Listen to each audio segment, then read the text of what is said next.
All right. First of all, I got the code P044422 or 44s or all twos or it's the purge canister valve.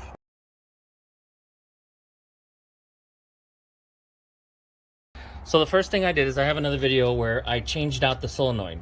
Okay, that's right there. All right, and that was not too bad. Then the other thing is the gas cap. So I went back to the back, right, and I got a new gas cap. And that solved it, but now I have a new problem. And it is still the purge valve, but this is not the solenoid, this is the valve, I guess. So it is real simple to get to, much easier than everything else that I've done. And I just picked up the new part, and of course, apologize for the one-handedness. All right, so there's the new valve.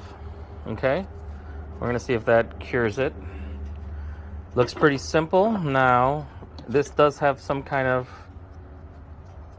brace that I think I could just pull these apart and it'll come right out. So as you can see, yeah, see one side, then do the other. But of course, this is probably two hands. Anyway, yeah, it's two hands, but you can start seeing this little brace come out. So let's take that out, put it on the new one. Okay, came right out. Snapped it into this new one. Now the only trick here is this, the connector comes with this funny looking staple.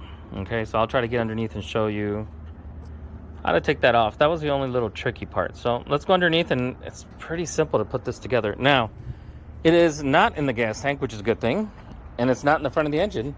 It's actually right, let me get underneath, pick up my parts, and it's right here.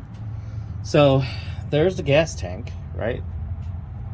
So it's not the gas tank, and you can see there's the connector, and those are the two valves. So simple enough. All right, let's get there. All right, now I'm gonna try to do this with one hand. So that connects right on in, right? And then you put the little stapler. It's like a holder. You put it right over here. Okay. And looks like I'm gonna be able to snap it in there. Almost. Okay. Probably gonna have to use have to lift the up a little bit and over. So anyway, that's step number one. Step number two is really simple. This slides right in here. Okay. And I'll have to slide it there. Oh, no, gotta get both. There you go, slides right on in there. Then step number three is connect these. So it's really that simple. Then after that comes the cover. And the cover has 4 bolts, 10 millimeter.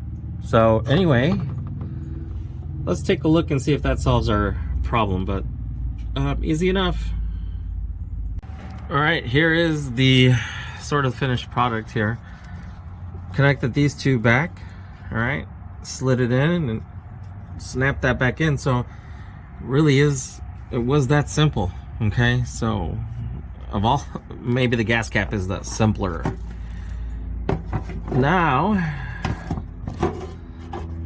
let's slide this. Oh, sorry, got carried away here.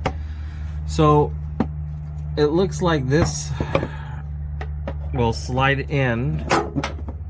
Okay, and then we're looking for, hopefully you get that view, where to hook these up. So let's take a look. I didn't flip it. Let's see. I don't see where there's a oh, duh. There you go. All right.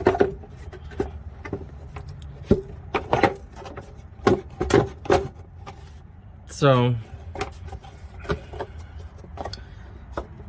let's take this off so you can see it a little better. All right, here we go. All right, there's a lip here that connects to, right? There's no bolt on that side. And then out here, there's 1 bolt, 2, 3, and then back there's 4. And so there's the lip. So anyway, this is a plastic part. Should be easy to get on there. So, all right, well, let's continue. All right, I'm back up here. I did use this little pick to take that staple out. Okay, and then there was no lip. It's just 4 bolts. Okay, so it's 4 bolts. That's simple, just some plastic. All right, we're gonna take it for a test run. So did it fix my issue? No, it's still on, and that's after resetting it. So, but it might solve your issue. Now that I changed the gas cap, the front, the solenoid, the vent, I'm thinking it's one of the hoses. I have a vacuum leak, so I'm gonna keep digging that up. But as far as the location, you saw how easy it was to get to, and it's simple enough to test. So good luck. I'll let you know in another video how I solve my issue. Please like and subscribe. Have a great rest of your day.